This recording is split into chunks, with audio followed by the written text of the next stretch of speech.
Vamos con los ganadores y perdedores de la sesión. Nos acompañan Fernando Obregón, socio de Mauna Kea Holding, y Andrés Gracia, director de Mercado de Dinero en Finamex. ¿Qué tal? Bienvenidos. Susana, buenas tardes. Buenas tardes, Susana. Pues Fernando, siguen incrementándose las tensiones comerciales entre China y Estados Unidos, como lo platicábamos la semana pasada. ¿Cuál ha sido hasta ahora el impacto en los mercados?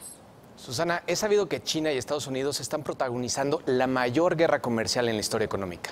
Lo más importante es conocer los efectos que pudiera tener. Sin embargo, esta respuesta nadie parece tenerla, ya que realmente no se sabe todavía cuándo puede empeorar la situación. Para Trump, las guerras comerciales son buenas, pero cualquier buen economista reconocerá los riesgos y los altos costos que tiene la disputa y cómo puede afectar el crecimiento de la economía. Los inversionistas parecen estar calmados ante la escalada proteccionista. Parece ya se habían descontado algunas de las consecuencias y el hecho de que entren por completo hasta 2019 da entrada a una posible negociación y una postura más conciliatoria después de las elecciones. Recordemos también el impacto económico tardará mucho más tiempo en hacerse sentir. Sin embargo, el tono utilizado es cada vez más hosco y se ve improbable que la situación mejore en los próximos meses. La realidad entre empresarios es que hay preocupación de que siga escalando, como lo mencionó Jack Ma, fundador de Alibaba, quien comentó pudiera tener graves repercusiones para las finanzas todo el orbe. China tiene gran parte de la respuesta a la gravedad de esta guerra comercial y por el momento ha rechazado acudir a las conversaciones que el gobierno de Estados Unidos había propuesto para esta semana en Washington. Estas acciones se traducirán en una menor confianza y una mayor cautela por parte de las empresas e incrementará la incertidumbre. La fractura que ocasionaría para la economía global, así como los mercados financieros, serían asombrosos ya que pasaríamos de una guerra comercial a una guerra económica. Ayer se constató cómo es fácil implementar, con la implementación entre ambos países, que es fácil implementar la guerra, pero es muy complicado terminarla. Así es, y como lo hemos dicho, pues nadie sale beneficiado de eventos como estos. Andrés, por otro lado, previo al anuncio de política monetaria de la Reserva Federal que se dará el día de mañana, ¿qué factores podrían afectar al mercado mexicano y qué variables tendrán la atención de Banco de México en su próxima reunión? Susana, me parece que un punto importante para considerar es que ya han pasado casi 3 años desde que la Reserva Federal subió su tasa objetivo por primera vez. Y el mercado en general ha incorporado una política monetaria cada vez menos laxa, acumulando 175 puntos base de subidas de diciembre del 2015 a la fecha. Para esta reunión, tanto los economistas como los precios en los mercados descuentan 25 puntos base más de alza, colocando el rango de la tasa de referencia entre 2 y 2.25%.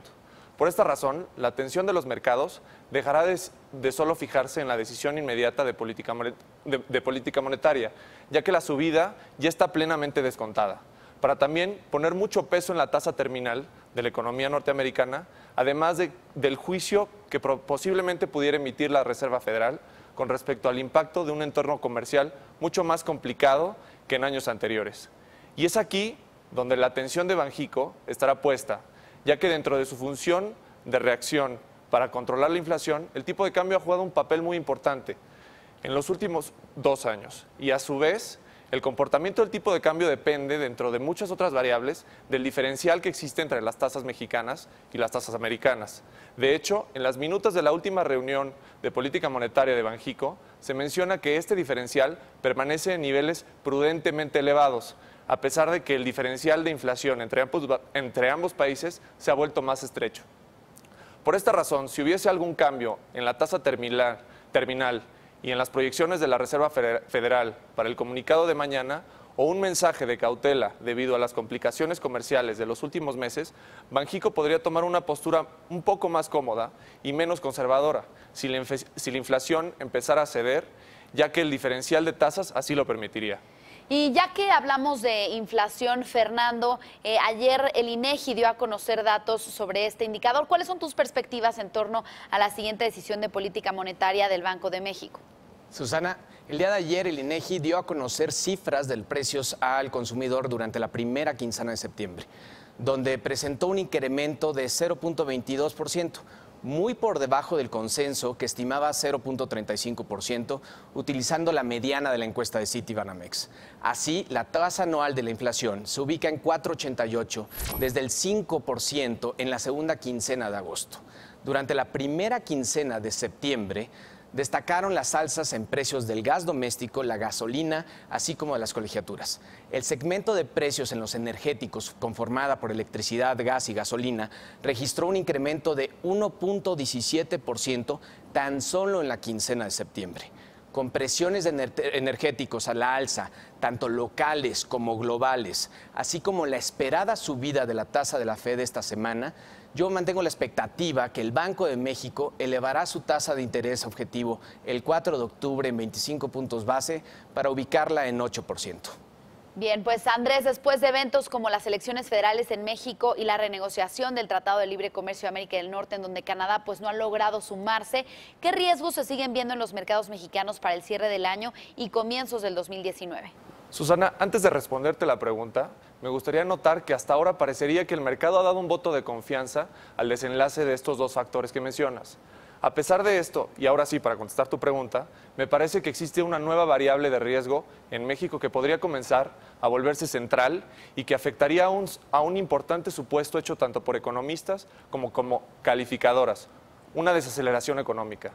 Una desaceleración sería un fenómeno que resultaría bastante inesperado por el mercado, donde el consenso de crecimiento para el 2019 se encuentra entre 2 y 2.5%, estimaciones parecidas a los crecimientos de los últimos años en México. Sin embargo, estas estimaciones corren el riesgo de no cumplirse si se presentan los siguientes factores. El primero resulta al analizar el comportamiento de crecimiento en los últimos 3 sexenios, donde siempre podemos observar que en el primer año del nuevo gobierno se presenta una desaceleración económica con respecto al ritmo que llevaba la economía al cierre del sexenio previo. Se podría entender como un retraso del nuevo gobierno en tomar el poder. Y como comento, ha sucedido en cada uno de los 3 sexenios previos.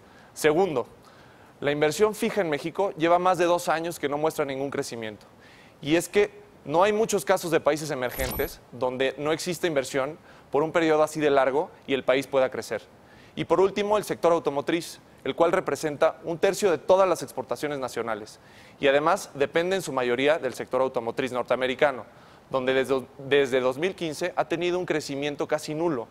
En estos últimos 2 años y principalmente en los últimos meses, es este tipo de sucesos de falta de crecimiento la que ha sido la causa principal de la aversión al riesgo en todo el complejo de países emergentes. Como ejemplo de este fenómeno están países como Sudáfrica, Brasil o Argentina, generando fuertes depreciaciones en sus monedas. Es por esta razón surge la importancia de poner atención al riesgo que representa estas afectaciones al crecimiento en el corto plazo. Bien, pues muchas gracias por el análisis de esta tarde. Fernando Obregón, socio en Mauna Kea Holding, y Andrés Gracia, director de Mercado de Dinero en Finamex. Muy buenas tardes. Buenas tardes, gracias, Susana. Buenas tardes, Susana. Muchas gracias. Y este martes el peso perdió terreno frente al dólar.